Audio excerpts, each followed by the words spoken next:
You must have a valid driver's license or identification card, rather, as well as a social security number, and you must not have any felonies. Florida's presidential primary is on Tuesday, March 19th.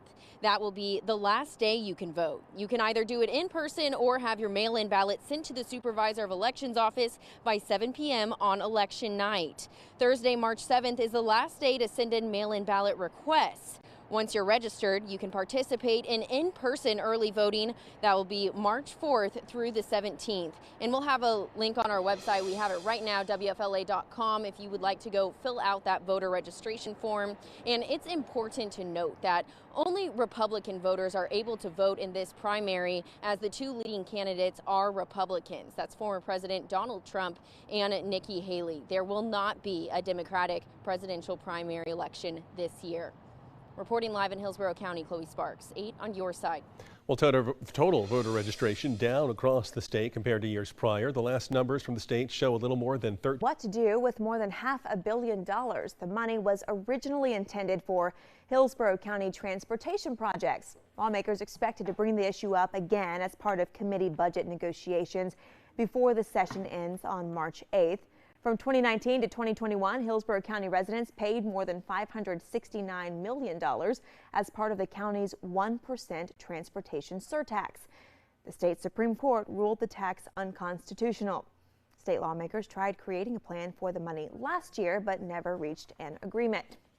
6:48 is your time. I'm going to send it over to Leigh Spann. Crisp and cool and clear this morning. This is a live look from our California Closets camera. There's downtown St. Pete, 46 degrees. But if we go a little bit farther to the north in our northernmost zones, the Plantation and Crystal River, you're at 38 degrees. So max defender rate, completely dry, not a cloud out there, certainly no rain. Breezes, though, coming out of the north, and so we are colder than yesterday. You're 14 degrees colder than yesterday in Zephyr Hills, 5 degrees colder in Tampa, 3 degrees colder in St. Petersburg. And checking in with my weather watchers, Wendy in Brooksville just checked back in with me. She's dropped to 39 degrees. It's 47 for Guy in Avon Park. So if you are exercising this morning, I mean, it's clear, but you need your extra layer on. I think the most comfortable time to get outside and be out and doing things is right around 4 p.m. when we're in the 60s, but really bright sunshine. But then once again, we cool down quickly tonight because we're going to stay crystal clear skies today and tomorrow. Something that has been very unusual in this El Nino winter. We're going to bring in meteorologist Amanda Holly because a lot of people have been missing the sun in the Sunshine State. Yeah, and for good reason, because we've ranked very high on the cloudiest winters so far. So we are going to revisit this past weekend's rain one more time. I know we don't want to. It was gross out there, but we saw a lot of this over the past couple of months, especially December and January, and it was all thanks to El Nino, that active subtropical jet stream. It picked up on the warm waters in the Pacific, and the jet stream actually moved that moisture into us here in the southeast and specifically the state of Florida. So it has certainly been cloudy and rainy. In fact, we've seen over 25% more cloud cover on average than we would typically see compared to a normal year. But not just the cloud cover, not just an extra amount of cloud cover, but yeah, when we look at just December and January for this year, this winter,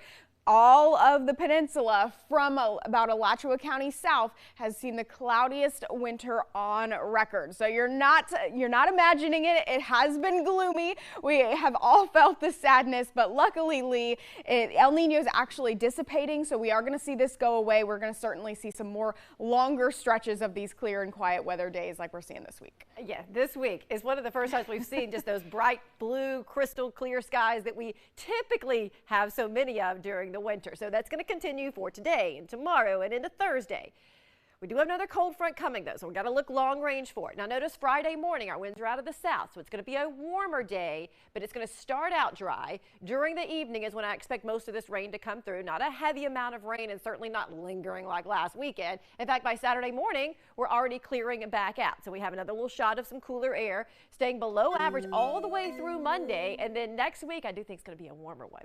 All right, let's check in on traffic. Let's do it. Good morning, everybody. Eagle 8 HD is right above an accident and a scene here along Fletcher Avenue at 46th Street. This is right near USF's campus, kind of near where that Publix is on USF's campus. If you have to travel in this direction, be prepared to definitely have to slow down. Fletcher Avenue right at 46th Street in that area by USF. Several Hillsborough County Sheriff's deputies on scene there. It looks like traffic is temporarily stopped in that area. Fowler Avenue, a good backup option for folks who have to travel through the USF area. Here's a live look at I-4, still dealing with this accident here right near Paul Buckman Highway. Of course, it's a whole lot of backed up traffic. I-4 westbound, leave as early as you possibly can. Right now, traffic along the Veterans Expressway isn't that bad, right? You could see a nice steady flow here as folks head south and northbound. Here's a peek at those drive times in case you're hitting the door anytime soon. Back to you. All right, thanks, Deanne. Still ahead, a new program is helping adults with developmental disabilities in Polk County. How law enforcement is being trained along with it.